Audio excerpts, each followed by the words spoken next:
What's going on, everybody? Welcome back to my channel. Hope you all been doing well. I forgot to record my video yesterday when I was driving home from work. Well, I didn't forget. I actually brought the GoPro and everything, but my battery was empty, so I decided I'll do it today since I had to drive up to Gießen anyways to pick up keys from my buddy that watched our cat while we were in Canada. So this is me on my way back now, and I would just like to say Germany is on fire. Not in the sense of, oh, it's so cool, in the sense of literally fucking on fire. It has been so hot. It's ridiculous. On Wednesday, I have to wear a suit to work, and on Wednesday, they decided that it was too hot, so everybody could just come in shorts and t-shirt if you didn't have a meeting with a customer. So I drove to work in a short and t-shirt. Yes, I was squinting. Judge me, I don't care. And on the way back, it was 38 degrees that day, so 100 Fahrenheit. And on the way back, I was still in shorts and t-shirt, obviously. And it was so hot that at 120 kilometers an hour, which is like 85, I think, I was still hot. Usually when you ride a bike in a t-shirt, you're relatively cool, if not cold, if it's cool enough outside. But it was literally so hot that I was absolutely dying. Like I don't understand how it could be so hot. I mean, obviously I understand the pavement heated up too and everything, so that didn't help. But it's just ridiculous, all across Europe too. It was 45 degrees in France this week, which in Fahrenheit should be around 110, 120, something like that, which is absolutely ridiculous. They're breaking heat records all across Europe right now, and it's never been this hot. So I said I'm gonna go in the morning because the morning was still relatively cool. I think it's like 25 right now, so like 70 or 80, something like that. And it's a nice ride today. It's pretty nice. We have like a family barbecue type thing later. It's supposed to be like 36 degrees, which again is close to 100. I think it's 97 actually. And I think we're gonna be just dying. I don't know. I saw pictures of on the internet of people in the offices, and they just had like buckets of ice water and were like dipping their feet in that in order to work. Like, it's absolutely stupid right now. Finished my first full week of sales at work. That's pretty exciting. A lot happened. A lot of customers shut the door on me, so to speak. Made a lot of good meetings though, that are gonna be happening this month, and I'm liking it so far. It's pretty good. I was kind of worried because it's a lot of cold calling, which if you work in sales and have to do cold calling, you know that it kind of sucks. But at least the product we sell isn't a crap product. It's not really a product. I don't know if I mentioned it before. We like place freelancers in companies, in big companies, for projects and stuff like that. So the people that I actually get to talk to understand the sense in it, because they obviously have other freelancers working for them. Or if they don't have freelancers, they're usually working with the Big Four.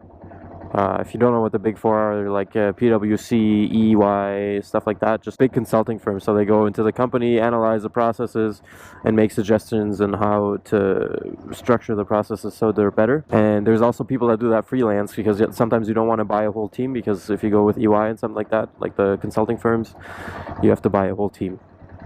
And sometimes that can get really expensive. Oh my god, light turned green, come on. I am dying. Why is motorcycle gear always black?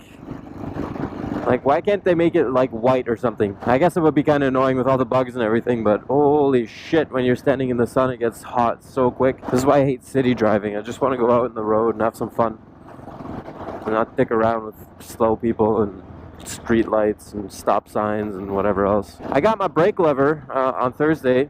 It's Saturday now. So on Thursday night, I tried to put it in, and remember I said it was from an XT660, and I wasn't sure if it... What the fuck? And I wasn't sure if it was going to fit, but it looked the same and the part number was the same. Well, I tried to put it in and it didn't fit. So I was pretty frustrated. I had to put the old one back. And in retrospect, I should have just bought the other one. It was 20 bucks more and brand new. I should have just bought the proper one, and then I could have a real normal working brake lever. Well, I mean, mine works, it's just really ugly and bent to fuck. So let's talk a little bit about starting to ride. Like when you first get your motorcycle and all your gear, or before. A big point of that is getting all your gear. When I was in driving school, because like I said, in Germany you have to do driving school for it, I heard so many people that are like, oh, do I need pants? Do I need shoes? Do I need a jacket? Etc., etc. Obviously the answer is no. Obviously you don't. But, okay, here's the but. Do you really want to fuck yourself up? God forbid something happens. You, I don't know, drop your bike in a corner like I did. If I wasn't wearing a jacket, I probably, I wouldn't have had a good time. Like even going 20 or 30, I would probably have some crazy road rash. So I think it's so important to, at least if you're not going to wear it all the time, because I don't think there's anybody in the world that wears their gear all the time. You know, at least have your gear, that for longer trips you can wear your gear and feel a little bit safer in or more confident riding, that if you drop it or if somebody does something stupid or anything, that you're safe, you know what I mean? Like, you just really don't want to fuck yourself up just because you didn't want to buy gear or didn't feel like wearing gear. Like a lot of people I see riding t-shirts at least will still have a back protector on. Like stuff like that's fine, you know what I mean? Obviously not trying to tell you, oh, you always need to ride with gear and you need that gear, because you're all adults, you know, you make your own decisions.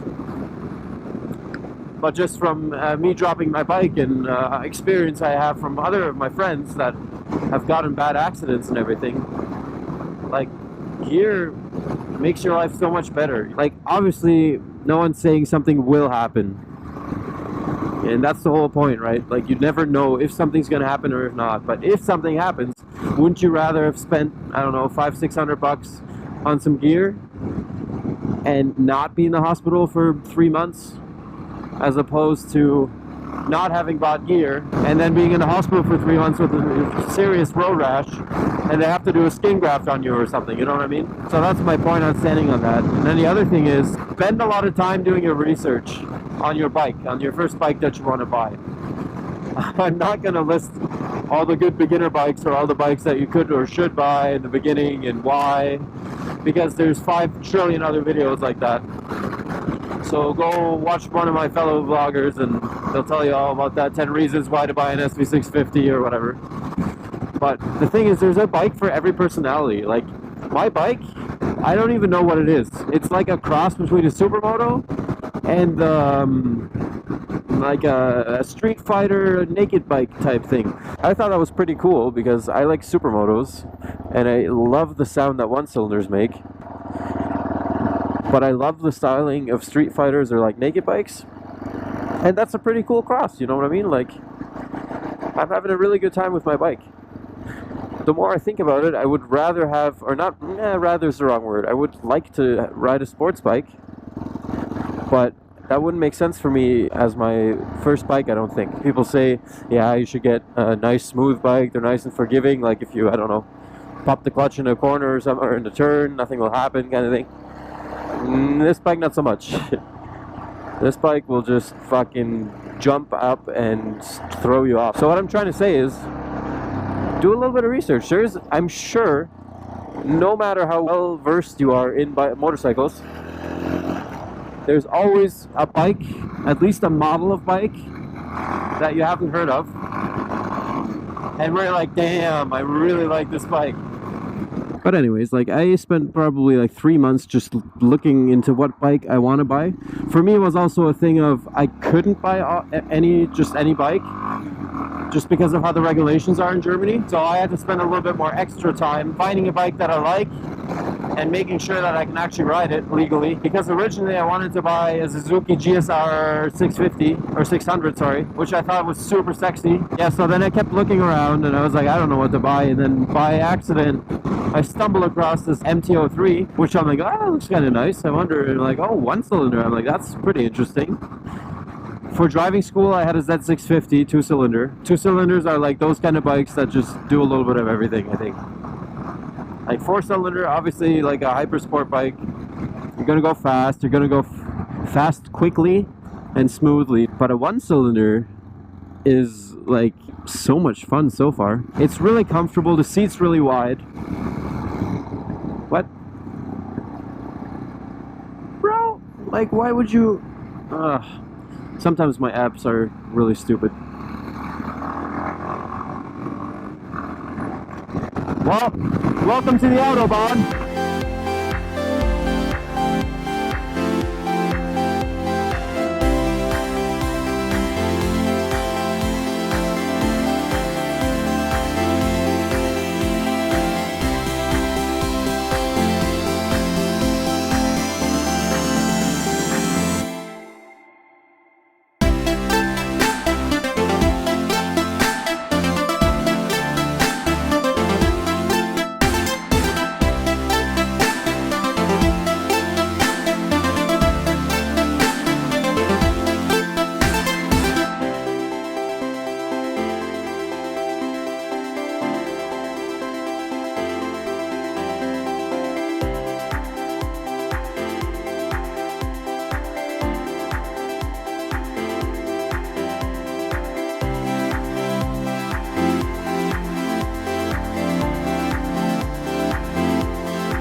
I meant to take you guys for a while, so this was an accident, but that works. I don't know if you could tell, but my bike is not so happy on the Autobahn. Also worth considering, what are you going to do with your bike? Do you just want it for once a month on Sunday?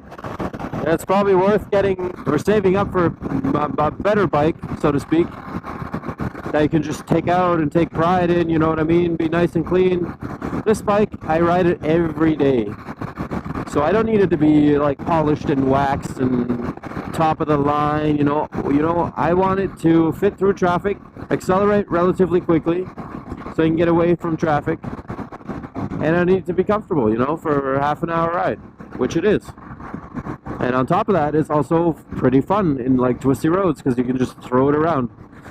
And it's a thing to consider. Like I did a lot of research on this bike too before I bought it. A lot of people were saying, oh yeah, if you plan on taking it for long tours and stuff, it's not that good. And it's true. I have done it. I've done a 13-hour day on this. You can do it. It's not that bad, but you won't enjoy it if all you do is drive straight roads. Then probably maybe like a Harley or something would be better for you. So definitely consider that. It makes a big difference in what bike you need. Because I'm the same way, like, oh, that bike looks nice or whatever, you know what I mean? Like when R6 rides by, but I don't think for what I use it for, it would be practical technically. So just keep that in mind when you buy your bike, and you'll be a happy camper. Because I think at the end of the day, if you have a bike that's useful to you, you'll have a lot better time than a bike that looks pretty. Lots of horses here in Germany too. It's pretty cool. Well, I'm gonna take my horse to the open road. Gonna ride till I can't no more. Or for me, my steel horse. Okay, everybody, I think that's it so far. I will catch you next time with some new and hot topics. Probably not as hot as Europe right now, but we will see. Thanks for watching. Make sure to hit the subscribe button and the bell. Peace.